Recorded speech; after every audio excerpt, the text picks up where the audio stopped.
Bienvenidos a Médica la Revista. A finales del 2024, cerca de 1 millón de personas se dieron con la mala noticia de que fueron diagnosticadas con cáncer de estómago.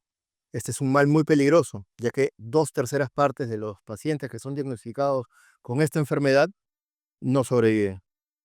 En el Perú, este se ha convertido en uno de los 5 problemas oncológicos más frecuentes. Para explicarnos más sobre esta enfermedad, tenemos al doctor Luis Antonio Pacora Camargo, cirujano oncólogo y especialista en salud pública, MBA en gerencia internacional por Centrum de la Universidad Católica, posgrado en investigación de la Universidad de Harvard y director médico del Centro Oncológico Oncotem. Bienvenido, doctor. Muchas gracias por la invitación y sobre todo importante hablar sobre esos temas donde el objetivo es hacer la prevención. Doctor, explíquenos, ¿qué es el cáncer de estómago? Correcto. Un punto importante que nosotros debemos conocer es que cáncer es un término en general. Engloba más de 150 tipos de enfermedades. Todas ellas comparten una característica: división celular anormal o no controlada. El cáncer de estómago, por lo tanto, va a ser el cáncer o la lesión que se origina en el estómago, que es una parte del tubo digestivo. Hoy en día, el cáncer de estómago, como bien mencionó, es uno de los principales tipos de cáncer, sobre todo de aparato digestivo, y en Perú, lamentablemente, sigue siendo el primer tipo de cáncer digestivo que nosotros debemos enfrentar. ¿Cómo se detecta? ¿Cuáles son las principales evidencias que le pueden decir a un paciente que puede estar sufriendo este tipo de cáncer? Correcto. Lamentablemente, siempre hemos acostumbrado a pensar de que cuando tenemos síntomas debemos ir al médico. Esto en el cáncer y en algunas otras enfermedades es un factor malo. ¿Por qué? Porque si podemos tener síntomas, como en el cáncer de estómago, sobre todo avanzado, como va a ser baja de peso, llenura precoz, náuseas, vómitos, incluso va a tener el paciente sangre al toser o al vomitar, que se llama hematemesis. Ellos van a ser los signos y los síntomas de cáncer, pero avanzado. Pero el cáncer inicial, temprano, no va a tener síntomas. Entonces muchas veces una persona va a tener quizás un dolor de estómago o una gastritis, entre comillas, como le va a llamar, va a automedicarse y eso va a hacer que retroceda o retrase el diagnóstico y lamentablemente el paciente llega tarde. Entonces, un punto importante: no esperar los síntomas, pero los síntomas como baja de peso, dolor abdominal, náuseas, vómitos y sobre todo llenura precoz van a ser los síntomas del cáncer de estómago, pero avanzado. Ujú. Y en un estadio anterior, ¿cómo se detecta?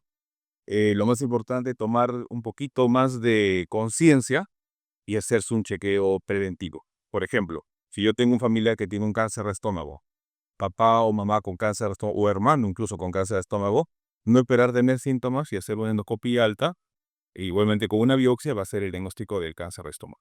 En una exploración preventiva también imagino que se fue. ¿Qué busca, qué indicios busca usted para detectar la presencia de alguna neoplasia en el sistema digestivo? Lo más importante es hacer la endoscopia. Uno va a evidenciar si hay alguna lesión en la mucosa gástrica y si la hay, se va a hacer una biopsia para tomar en cuenta el diagnóstico y de esa manera hacer un diagnóstico precoz. No, imagino que esa es cuestión también de estar atento a los factores de riesgo, por supuesto. ¿Cuáles son? ¿Qué personas son las que están más expuestas a este tipo de O enfermedades? en cualquier tipo de cáncer tenemos factores generales: la parte genética y la parte ambiental. Genética significa mamá, hermanos, tíos, abuelos con cáncer, tenemos el riesgo de cáncer, por lo menos un 25%.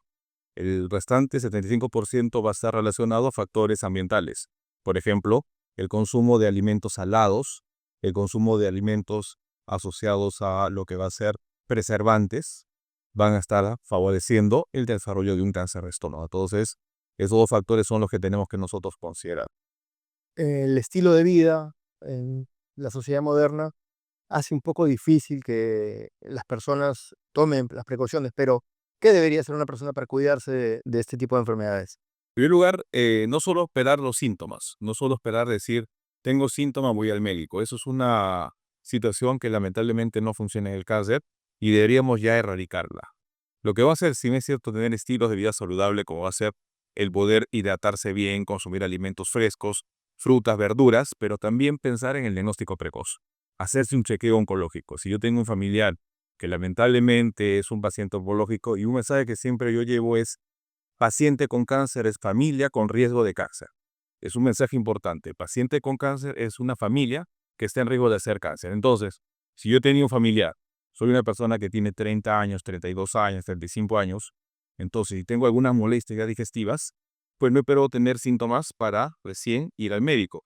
Esas molestias ya significarían un signo de riesgo me hago una endoscopía y con ello puedo descartar. Si detecto de manera temprana una lesión independiente del lugar, voy a tener un mejor pronóstico, porque a menor estadio de la enfermedad, mejor pronóstico del manejo. Ok. ¿Y incidencia? En Perú, como bien lo dijo, está más o menos dentro de los 5 primeros tipos de cáncer. A nivel mundial son 1 millón de personas que se detectan cáncer de estómago, lamentablemente, y de ellos casi 2/3 partes están teniendo un pronóstico desfavorable. Por eso es muy importante hacer el diagnóstico. Hay países donde el cáncer de estómago es el principal tipo de cáncer. Por ejemplo, a nivel de Asia, en Japón, es uno de los principales tipos de cáncer que nosotros debemos considerar. ¿Y eso tiene que ver con la dieta, Con con la la dieta, genética? con la dieta. Por ejemplo, en Perú, en las regiones donde estamos en la sierra, donde hay falta de luz, no hay refrigeradores. Las personas tienen una tradición para mantener la carne y significa secarla y comerla prácticamente deshidratada. ¿Qué hacen con la carne? La carne la ponen al sol, le echan sal, la ponen al cordel, la carne se deshidrata y de esa manera la mantienen para poder consumirla. Pero esa carne ya está con un factor de nitrosaminas que finalmente van a terminar produciendo un cáncer de estómago. Por eso que el estilo de vida o los factores ambientales van a estar asociados al desarrollo de cáncer. ¿Y algunos otros condicionantes? Edad, sexo. Sí, el género no va a estar asociado con el cáncer, igual afecta a hombres y mujeres. Si bien es cierto, sí existe un tipo de cáncer que afecta más a las mujeres jóvenes. En cuanto a una clasificación que se dio en 1965, que es la clasificación de Laure, se distribuyó el cáncer de estómago en 2 tipos. El cáncer de células anillo de sello, que es uno muy agresivo, una mortalidad mucho más elevada, y el cáncer tipo intestinal. El anillo de sello se presenta sobre todo en mujeres jóvenes y es mucho más agresivo. El cáncer tipo intestinal es menos agresivo, se presenta en personas varones generalmente mayores, pero igualmente es un diagnóstico de cáncer que requiere manejo. ¿Y la edad juega algún papel? Si se presenta más joven, es más agresivo. Sí, la edad sí juega. Porque si generalmente yo tengo un cáncer de estómago que se debe presentar a partir de los 50 o 60 años de edad y tengo un paciente que tiene 35 años de edad y ya tiene cáncer, es mucho más agresivo. Entonces el factor genético está bastante arraigado en ese paciente y lamentablemente el diagnóstico y el pronóstico va a ser peor. Se sabe también que existe incidencia en el origen bacterial o microbiótico de la enfermedad. Sí, eso es un buen punto. Por ejemplo, esto ya se conocía desde prácticamente a finales de 1800. Uno de los padres de la medicina que se llama hoy en día el padre de la patología, que yo bien lo llamaría, y tuve la oportunidad de escribir un libro sobre ello que es Cáncer de mio oculto, es Rudolf Virchow. Él a finales de los años 1800 mencionó que la inflamación podía ser factor para causar cáncer.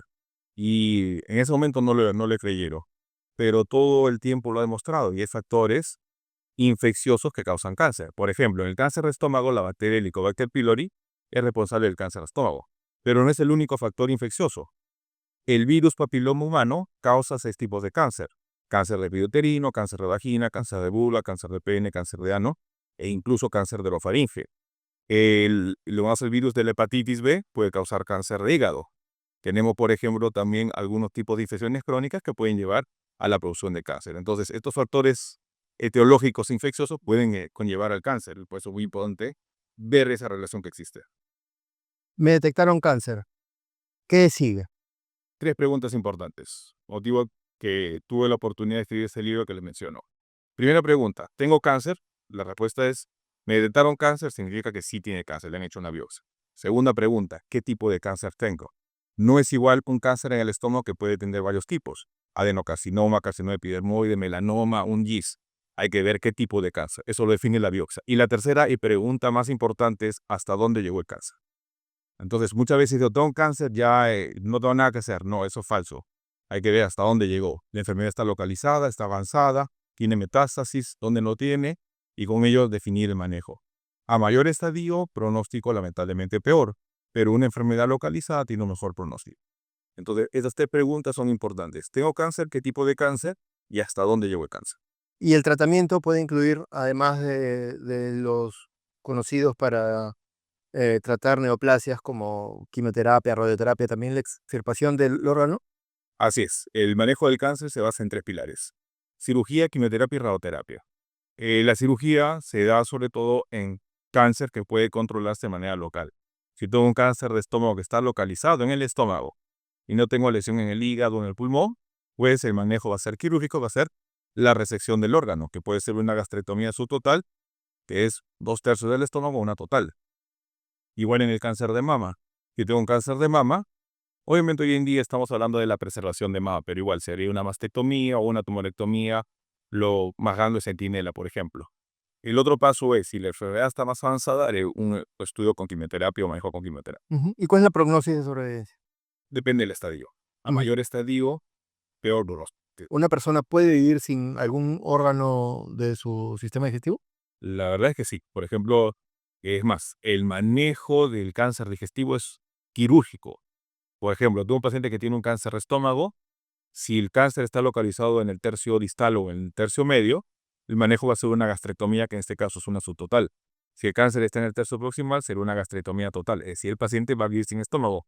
Obviamente haremos una reconstrucción en donde subimos el intestino, se une con el esófago y ahí el paciente sigue comiendo. Si tiene un cáncer de colon, haremos una hemicolectomía, ya sea derecha o izquierda. Si tiene un cáncer de hígado, haremos una hepatectomía, que puede ser una hepatectomía derecha, una izquierda, una tricementectomía, o quizás una hepatectomía central. Si tiene un cáncer de vesícula, haremos una colecectomía. Entonces, sí, obviamente se estirpe el órgano y el paciente puede vivir. Obviamente hay órganos que no se pueden extirpar en su totalidad. Por ejemplo, un riñón puedo extirparlo en su totalidad por un cáncer, porque tengo el otro riñón, pero no puedo extirpar un hígado en su totalidad, porque el paciente no puede vivir sin un 30% de su hígado. Entonces, es por eso que el hacer un diagnóstico oportuno va a ayudar a que podamos manejar la enfermedad. Y para hacer un diagnóstico oportuno es clave que el paciente tenga información suficiente. Esa es la palabra, información. Es importante que el paciente tenga información. Si el paciente no está informado y estamos nosotros con la medicina, que es motivo de mi tercer libro que escribí, que se llama Medicina 5.0, el poder de la inteligencia artificial, el paradigma de la medicina debe cambiar. La medicina en donde el médico está sentado en un consultorio esperando que el paciente llegue con síntomas y decir, doctor, ¿me puede ayudar? Esa medicina estuvo muy bien para el tiempo prácticamente del siglo pasado, quizás, pero en el siglo XXI debe cambiar todo ello. Con herramientas como la inteligencia artificial, el conocimiento de lo que es la parte del acceso a Internet, hoy en día nosotros debemos ayudar y fomentar la información al paciente. El paciente debería ir al médico y decirle, doctor, quiero que me haga un diagnóstico precoz o vea cuáles son mis riesgos para poder evitar un cáncer avanzado. Ese es el plan que se debe hacer hoy en día. Ujú. Bueno, en, en la difusión científica es un punto en el que usted ha trabajado bastante. Nos menciona su último libro, pero tiene dos libros anteriores. Así es. Tuve la oportunidad de escribir en el 2016 mi primer libro, que es Cáncer, el enemigo oculto. Este libro rápidamente fue motivo de hacer un doctorado en medicina y poder estudiar temas como historia de la medicina, filosofía y lo que es la parte de la historia misma de tal y poder difundir el mensaje. El segundo fue sobre COVID-19 y el tercero sobre la inteligencia artificial. Doctor, nos explicaba la importancia de la difusión de la información en estos temas. Así es, muy importante. Motivo de doctorado, tengo la oportunidad de hacer un doctorado en medicina y su motivo de tesis justo fue el poder de la tecnología y las ciencias de la comunicación en el diagnóstico precoz. Desarrollé un aplicativo móvil, hice una encuesta, eduqué a las personas, hice un control previo y posterior y logramos nosotros estadísticamente comprobar de que la información sí consigue hacer de que las personas puedan buscar un diagnóstico oportuno. Ujú. Bueno, y eso usted también lo ha llevado a la práctica en las redes sociales. Así es. Es un exitoso youtuber, un exitoso difusor. Y sí, Cuéntenos un poco cómo van sus canales de difusión y cuál es principalmente el contenido. correcto. Bueno, creo que tenemos la oportunidad de ser uno de los médicos en Latinoamérica, cirujano oncólogo, que vamos a poder llegar al 1.000.000 de suscriptores prácticamente en este mes. Hablamos de enero de 2025. Y también tenemos la difusión a través de canales como Facebook, TikTok e Instagram. Y el objetivo es difundir un mensaje sobre información en cuanto a medicina. ¿Para qué? Para que las personas conozcan lo que va a significar un diagnóstico precoz. Si conozco la enfermedad, y esto justo fue motivo del primer libro que escribí, basándome en un principio de Sun Tzu en el arte de la guerra. ¿Qué dice? Si yo conozco a mi enemigo y me conozco a mí mismo, en 1000 batallas saldré triunfador. Es un mensaje importantísimo. Si yo conozco la enfermedad y me conozco a mí mismo, pues voy a ganar la batalla en la enfermedad. Y para eso, ¿qué tenemos que hacer? Estar informados. Ok, doctor, por favor, invite a los pacientes, a todas las personas que están viendo, a ver sus canales, a seguirlo, por favor. Claro que sí. Bueno, las personas que desean tener más información y agradeciendo acá el canal, podemos estar informándonos a través de mi canal en YouTube. Tengo 2 canales, están en mi nombre, Dr. Luis Antonio Pacora Camargo, y el segundo canal, que casi tiene ya más de 320,000 seguidores, es Hablando de Salud con el Dr. Luis Pacora Camargo. El objetivo es de publicar información diaria en donde nosotros compartimos siempre los mensajes para tener este mensaje sobre todo de diagnóstico precoz y cuidar la salud. Perfecto. ¿Dónde podemos encontrarlo? Estoy justo también acá en la ciudad de Lima y en Arequipa atendiendo de manera presencial a través de los canales en YouTube o en Facebook. Tienen la información de cómo poder contactarnos para poder agendar una cita y evaluar su caso. Perfecto. Muy agradecido por su visita. Claro, muchas gracias.